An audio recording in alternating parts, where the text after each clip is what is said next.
کا معنی ہوتا ہے آزاد۔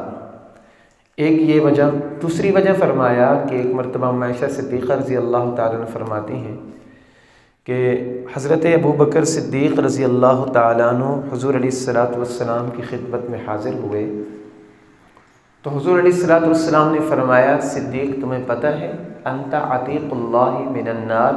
کہ تم وہ آزاد ہو کہ جس کو اللہ نے جہنم کی آگ سے آزاد کر دیا ہے۔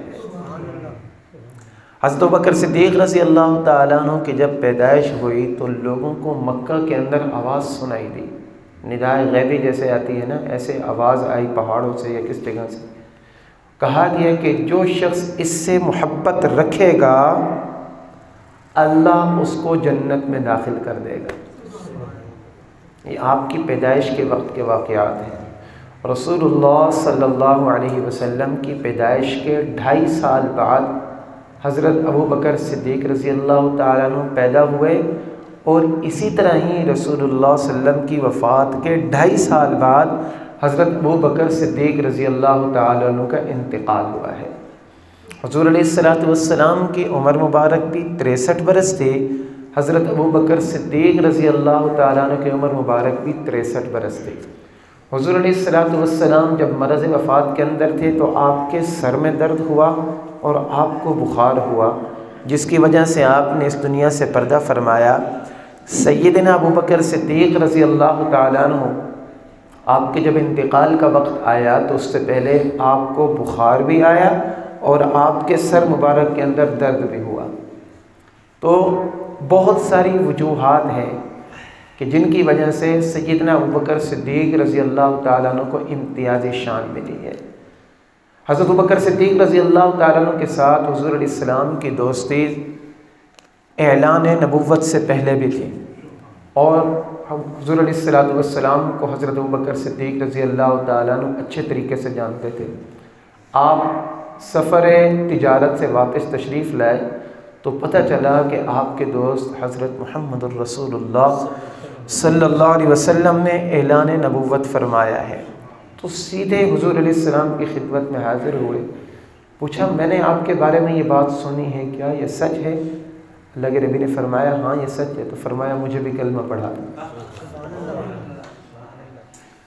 کوئی دلیل نہیں مانگی، کوئی معجزہ نہیں مانگا، کوئی تصدیق نہیں مانگی، پتہ تھا نا یہ وہ شخص ہے کہ جس کی زبان سے صرف سچ ہی نکلتا ہے۔ امتی کو بھی ایسا ہونا چاہیے کہ جب ہم بات کریں تو ہماری بات کے اوپر